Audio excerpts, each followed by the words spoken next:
미국이 무비자 전자여행 허가 이스타로 입국하는 외국인에 대한 심사를 강화합니다. 여행객에게 5년치 소셜미디어 기록을 요구하겠다고 나섰습니다. 현지 시간 10일 미국 세관 국경보호국이 공개한 관보입니다. 이스타 신청자는 지난 5년간 사용한 소셜미디어 정보를 의무적으로 제공해야 한다고 돼 있습니다.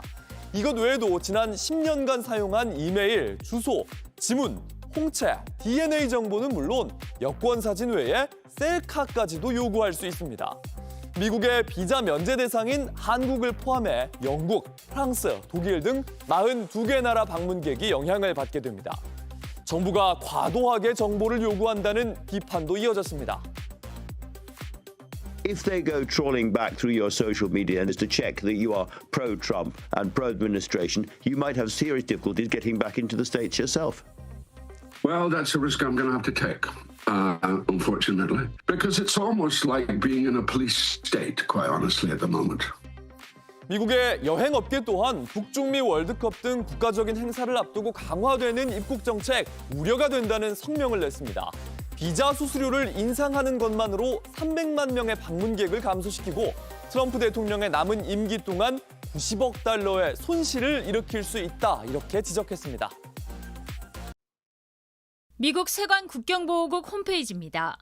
오는 30일부터 이스타 신청에 수수료 $40가 적용된다고 적혀 있습니다.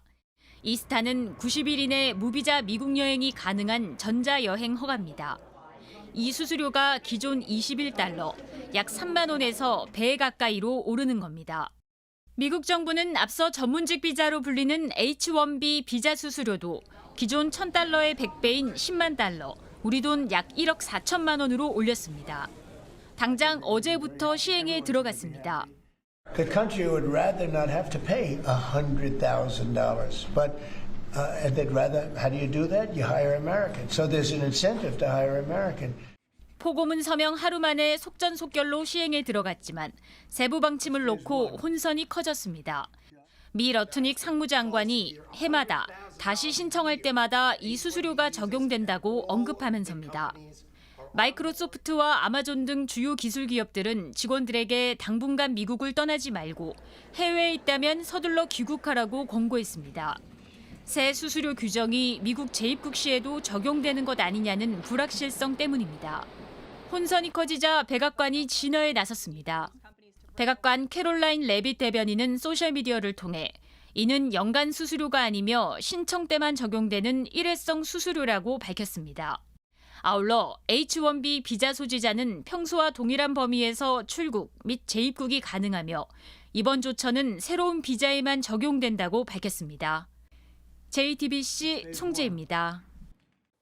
앞으로 미국에 전문직 취업을 하는 사람은 1억 4천만 원을 내야 합니다. 트럼프 행정부가 과학과 기술, 공학 등 전문 직종을 위한 H-1B 비자 신청 수수료를 기존보다 100배나 올렸기 때문입니다. 파이낸셜 타임스는 미국 기업들이 이번 조치로 연간 140억 달러, 우리 돈 19조 5천억 원을 추가로 부담해야 할 것으로 분석했습니다. 그동안 해외에서 엔지니어와 과학자를 고용해 기술 초격차를 벌여온 빅테크 기업들에게는 타격이 불가피합니다. And I think it's a net negative for the U.S. Research scientists who are working particularly in technology, that the U.S. is not going to be able to hang on to them. 이번 결정은 조지아주 한국인 구금 사태와 함께 트럼프 행정부 이민 정책의 중대 변환점이 될 것으로 보입니다. 당장 우리의 비자 협상에도 영향이 생길 수 있습니다. 정부는 한미 실무협의체에서 해당 비자의 한국인 쿼터 신설을 요구할 방침이었지만 수수료 문제가 해결되지 않는 이상 전략 수정이 불가피합니다. 미국은 연방제 국가이기 때문에 트럼프 행정부의 아쉬운 부분을 주정부 차원에서 메워줄 수 있는 부분이 있을지를 찾아보는 것은 중요한 작업인 것 같고, 이와 관련 브라이언 캠프 조지아 주지사는 방한 일정을 당겨 현대차 측과 면담을 갖고 인력 재투입 문제를 논의할 계획입니다.